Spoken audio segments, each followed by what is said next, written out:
There is a setting that can single-handedly win you more games. And it doesn't have anything to do with your FPS or your aim. The answer is much more simple. And if it is implemented correctly, you will start seeing improvement in your games no matter if you're a silver or ascendant. In this video, I will show you how to use it correctly.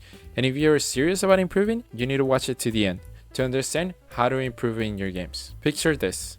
You're in Pearl and you're on attack side. Your Reyna is rushing A by herself while you're clearing angles mid. And Jet is upping B. Not only are you lost, but everyone else in the team is too. No one knows what side to hit, or if they should rush or be quiet. Suddenly, Reyna rushes A by herself, gets a pick, and then gets eliminated. She starts raging at the team. Everyone starts fighting with everyone, and then in an instant, the game is lost. Attackers win.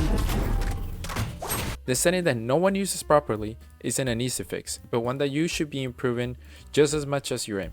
All of this can be improved just by you being a good teammate. But look there, I was not the one fighting. Well, yeah, but everyone is lost, including you, because no one said anything.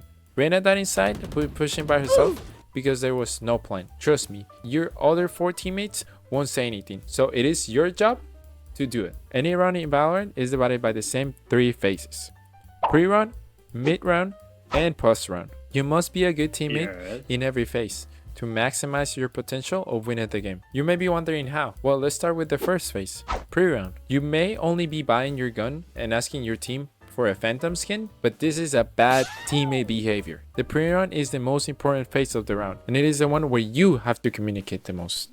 During this phase, I want you to think on a plan that you think will win your team the round. This plan must take into consideration 4 things: your teammates, the enemy team, the guns available for both teams, and the ultimates. Let's say for example you are Killjoy. Everyone has guns, and you just got your ult from clutching last round. You remember a Killjoy in your past games that ulted B side from under, and they won the round. So you try to do the same thing and say this in voice chat: can we go B please? Your teammates say, what the heck? And decide to go A. You may say, why did I listen to this dumbass in YouTube? I'll be stuck forever. But no, in this case, it is your fault.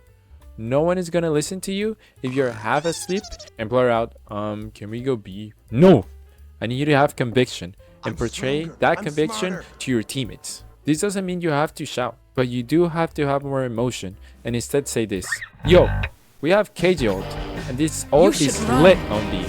Let's go B, I ult under, and we win the round, yeah? Your teammates are far more likely to listen to you if you communicate properly. For the second phase, which is mid-round, you just need to communicate 3 things: where each enemy is that you saw, if you hit them, for how much, and the other one changes to the initial plan. Maybe the enemy team is stacked B, so you decide not to ult and instead go A. You have to communicate this so you and your team have a clear understanding of what to do, and they're not lost, like in my example in Pro. Something very important to say mid-round is also related to when they eliminate you. For the love of God, stop pressing your voice chat key just to ask the whole team how the enemy jet hit that shot on you. Don't do it. All you have to say is how many you saw, who they were, and if you got any shots on them. That is it. A clear example of this is Jet hit for 40, elbow. That's it, bro. You can complain after you communicate the enemy's position, and make sure to not press your voice chat key when you're complaining. Now, before we get into post round, you must do a couple of things regardless of the phase of the round. You must try to minimize the chances of your team fighting.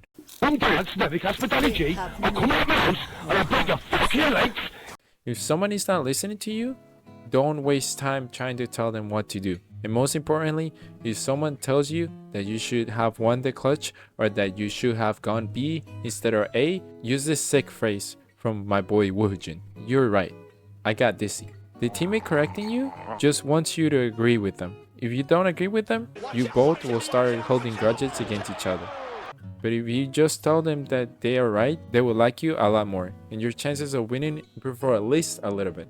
Now, for the last phase of the round, I want you to bring the team spirit up, just like this guy. No. Okay, so Oni dies, right? Now watch. Watch what transpires. Look at chat and then look at Derek. Nice try, bro. 120? 80. Nice try. Bro, these kids are shit. Don't worry, we're gonna win this game. I'm getting a, next half. I'm saving pistol round to get an up. I won't buy a pistol. The average solo queue player, when you whiff like that, is like, dude, how'd you lose that? You know, Tarek is like, nice try. Hit 120, and Oni's like 80, and Tarek's like, oh, nice try. The guy trash talks. He's like, oh, f those guys, Oni. Next round, you know what? I'm buying an op. F these guys. He's like on your side always. You always want this guy on your team. He's a great teammate. You could have the best players in one team, but if they are not coordinated or like each other, their performance as a whole will be ass. So make sure to improve and be a good teammate. Also, check out this video on how to improve your aim, or watch my stream and ask any questions you got over there.